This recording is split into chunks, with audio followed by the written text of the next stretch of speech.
kwenye maelekezo ya Mungu. Usiweke maelezo kwenye maelekezo ya Mungu.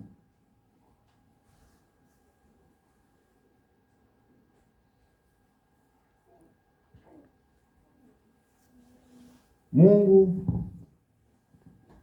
anapokuwa ameliagiza jambo au amelitaka jambo, usiweke maelekezo yako. Watu wengi wanataka kumsahihisha Mungu, hautofanikiwa. Unaweza kujisahihisha wewe, lakini sio kumsahihisha aliyekuumba.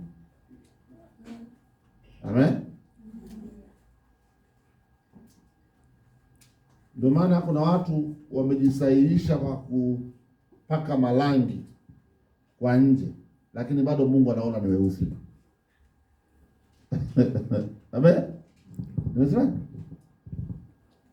kwa nje anaonekana, lakini ndani, na Mungu akimtazama hamuoni mweupe, anamuona mweusi. Kwa hiyo usiweke maelekezo kwenye maelekezo ya Mungu. Mungu anachokitaka yeye ndicho anachofanya.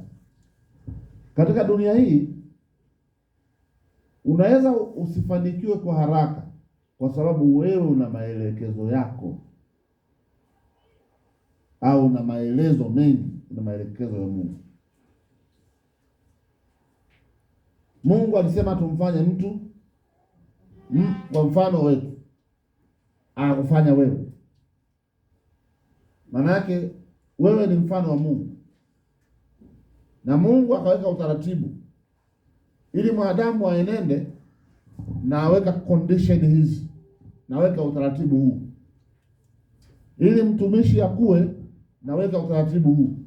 Sasa nikwambie, hakuna awaye yoyote anaweza kubadilisha maelekezo ya Mungu akafanikiwa. Ayubu.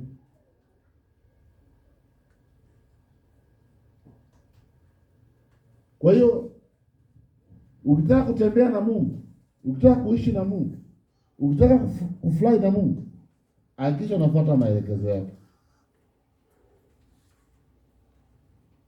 Unafuata nini? Maelekezo yake.